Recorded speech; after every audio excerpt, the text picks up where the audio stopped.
बिस्मिल्लाहिर्रहमानिर्रहीम। अस्सलाम वालेकुम नाज़रीन, इमरान खान का एक और दबंग इंटरव्यू आलमी खबरसां इदारों की तवज्जो का मरकज़ भी बन गया।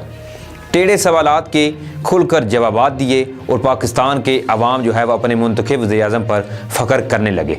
अगर फ़ौज डिक्टेशन दे तो मैं कबूल नहीं करूँगा क्योंकि मैं मुंतखब वज़ीर-ए-आज़म हूँ और एक शख्स गलत हो तो इसके बदले सारे इदारे को गलत नहीं कहा जा सकता।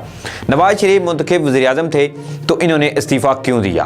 वज़ीर-ए-आज़म के दबंग इंटरव्यू के ताज़ा निकात जो हैं वो सामने आए हैं और आज की वीडियो में मैं यही नुकात आपके सामने डिस्कस करूँगा। लेकिन इससे पहले अगर आप मुनासिब समझें तो मेरे इस चैनल को सब्सक्राइब कर लें और साथ में जो घंटी का निशान है इसको भी लाजमी प्रेस कर लें ताकि जो मेरी नई आने वाली वीडियोज़ हैं वो आप तक बर वक्त पहुँच सकें। और वीडियो देखने के बाद अपनी कीमती राय जो है वो कमेंट्स बॉक्स में ज़रूर दीजिएगा। नाज़रीन, साबिक़ वज़ीर-ए-आज़म नवाज शरीफ जो हैं वो गुज़श्ता 3 रोज़ से जो ताबड़तोड़ बयानात और तकरीरें झाड़ रहे थे, इनकी गर्द वज़ीर-ए-आज़म इमरान खान के एक ही इंटरव्यू ने बिठा दी है। वज़ीर-ए-आज़म इमरान खान का इंटरव्यू अभी गुज़श्ता रोज़ ना सिर्फ कौमी मीडिया बल्कि आलमी मीडिया पर भी ज़ेरे बहस रहा। कई जरीदों और अखबारात ने वज़ीर-ए-आज़म इमरान खान को साफ गो और जुर्रतमंदाना लीडर करार देते हुए इनके लहजे और हौसले की दाद भी दी। वज़ीर-ए-आज़म इमरान खान ने अपने इंटरव्यू में नवाज शरीफ के बयानात को नज़रअंदाज करते हुए इन्हीं को ही कमज़ोर और पस्त हौसला करार दे डाला और कहा कि अगर मैं मुंतखब वज़ीर-ए-आज़म हूँ तो किसी की क्या मजाल कि मुझसे इस्तीफ़ा मांगे। ये नाज़रीन उन्होंने असल में इस बात के तनाज़ुर में कहा है कि कल जब मियाँ मोहम्मद नवाज शरीफ CWC में लाहौर पार्टी अपनी से खिताब कर रहे थे तब इन्होंने कहा था कि इनके पास एक अफसर गया था जिन्होंने इनसे डिमांड की थी इस्तीफ़े की कि आप कुर्सी छोड़ दें और घर चले जाएं। इस तनाज़ुर में वज़ीर-ए-आज़म इमरान खान ने अपने इंटरव्यू में यह बयान दिया कि किसी की क्या मजाल है जब मैं वज़ीर-ए-आज़म हूँ तो कि वो आकर मुझसे इस्तीफ़ा मांगे। अगर नवाज शरीफ जो है वो मुंतखब वज़ीर-ए-आज़म थे तो इन्हें फ़ौज की डिक्टेशन लेने की क्या ज़रूरत थी? अगर मेरा आर्मी चीफ मुझसे पूछे बगैर कारगिल पर चढ़ाई करता तो मैं इसे फ़ौरन निकाल बाहर करता, मगर नवाज शरीफ ने अपनी छोटी सोच और कम हौसले की वजह से ऐसा कुछ नहीं किया। वो 3 बार वज़ीर-ए-आज़म रहे लेकिन एक बार भी वो जुर्रत का मुज़ाहरा ना कर सके। वज़ीर-ए-आज़म इमरान खान ने नवाज शरीफ की उन कमज़ोरियों का भी जिक्र किया जो आज तक नवाज शरीफ की गोद में बैठने वाले भी इनसे ना कह सके। वज़ीर-ए-आज़म इमरान खान साहब के इंटरव्यू के निकात को आलमी मीडिया ने भी बेहतरीन कवरेज दी है और किसी भी तरफ से उंगली उठाकर किसी कमज़ोर मौक़िफ़ की निशानदेही नहीं की गई, जो कि नाज़रीन इस बात का सबूत है कि वो वाकई खुले दिलो दिमाग और बेहतरीन विजन रखने वाले वज़ीर-ए-आज़म हैं। और इस पर हमें अल्लाह ताला का शुक्र अदा करना चाहिए कि हमें एक सच्चा और ईमानदार लीडर मिला है। नाज़रीन, इन्होंने इंटरव्यू के दौरान कुछ तीखे और टेढ़े सवालों का जवाब बहुत ही मुस्बत अंदाज और हौसले से दिया। फौज और सलामती के इदारों के हसास मौजू पर ऐसी मुस्बत बातें कहीं जो शायद नवाज शरीफ के वहमो गुमा में भी नहीं थी। इन्होंने कहा कि मियाँ मोहम्मद नवाज शरीफ मुंतखब वज़ीर-ए-आज़म थे मगर इनकी कमज़ोरी ये है कि वो हौसला बहुत जल्द हार जाते हैं और सोच से आरी फैसलों से ना सिर्फ कौम का नुकसान होता है बल्कि सियासी जमातें भी माजी में चली जाती हैं। वज़ीर-ए-आज़म इमरान खान साहब ने मजीद कहा कि अगर जनरल ज़हीरुल इस्लाम ने इनसे इस्तीफ़ा मांगा था तो वो उसी वक्त जुर्रत का मुज़ाहरा करते और अगर मेरे दौर में आर्मी चीफ खुद ही कारगिल पर चढ़ाई कर देता तो मैं इसे निकाल बाहर करता और भारत से यारी ना निभाता। माजी हमेशा सबक सीखने के लिए होता है और मैंने सीखा है कि फ़ौज का काम हुकूमत चलाना नहीं है। हमारी पाक फ़ौज एक मजबूत जमहूरी हुकूमत के पीछे और मेरी पॉलिसी के बिल्कुल साथ खड़ी है। अगर हमारी पाक फ़ौज ना होती तो मुल्क जो है वो 3 टुकड़ों में तकसीम हो जाता। इस वक्त जो है वो सारे चोर लुटेरे और डाकू इकट्ठे हैं। मैं फिर कहता हूं कि हर कोई ये बात अच्छी तरह से समझ ले कि मैं किसी को NRO नहीं दूंगा और ना ही किसी को NRO मिलेगा। किसी आर्मी चीफ ने अगर कोई गलती की तो क्या हम पूरी फौज को ही बुरा भला कहते रहेंगे? अगर जस्टिस मुनीर ने गलत फैसला किया तो क्या हम पूरी अदलिया को ही बुरा कहेंगे? किसी एक शख्स के बुरा होने पर हम पूरे उस इदारे को टारगेट नहीं कर सकते। वज़ीर-ए-आज़म इमरान खान का नाज़रीन जो इंटरव्यू था इतना दबंग था कि इन्होंने पेचीदा नुकात पर भी बड़ी फ्रॉक दिली से बात की।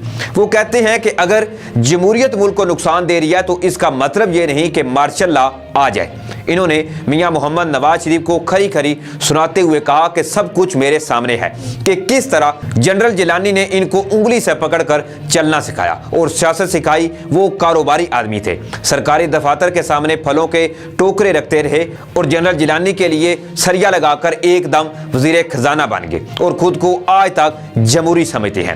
میاں محمد نواز شریف نے عدلیہ کو کنٹرول کرنے کے لیے سجاد شاہ پر ڈنڈے برسائے، جبکہ باقی ججوں کے لیے بریف کیسوں کے منہ کھول دیے۔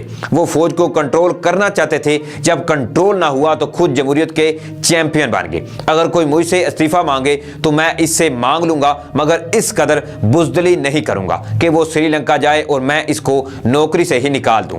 وزیر اعظم عمران خان نے ایک بار پھر ناظرین یہ واضح کیا ہے کہ اگر کوئی استعفیٰ دینا چاہتا ہے تو بسم اللہ کرے، میں ضمنی الیکشن کروا دوں گا، مگر کسی کو NRO نہیں دوں گا اور نہ ہی کسی سے بلیک میل ہوں گا، بلکہ ان کے استعفوں سے ہمیں سینٹ میں قانون سازی کرنے میں درپیش مشکلات ختم ہوں گی۔ ناظرین، وزیر اعظم عمران خان نے مزید کہا کہ ہم حکومت برطانیہ کو کہہ رہے ہیں کہ نواز شریف کو واپس بھیجے، کیونکہ حکومت نے انہیں انسانی ہمدردی کی بنیاد پر باہر بھیجا۔ ہمیں معلوم ہے کہ وہ باہر بیٹھ کر کن سے ملاقاتیں کر رہا ہے اور ملک کے خلاف کیسی سازشیں کر رہا ہے۔ وزیر اعظم نے اپنے انٹرویو میں جنرل عاصم سلیم باجوہ کے اثاثوں کے حوالے سے بھی دبنگ اعلان کیا ہے۔ وزیر اعظم عمران خان صاحب کے بے باک انٹرویو اور دبنگ انٹرویو کے بعد مسلم لیگ نون کے پاس احتجاج کا کوئی بھی جواز وہ اب باقی نہیں رہا اور اس کو شرافت کا مظاہرہ کرتے ہوئے خاموشی اختیار کرنی چاہیے، کیونکہ اب تو ناظرین پیمرا نے بھی ان کی بولتی بند کر دی ہے۔ اس پر تھوڑا سا ناظرین میں آپ کو بتا دیتا ہوں کہ ہو سکتا ہے کہ کچھ بھائیوں کو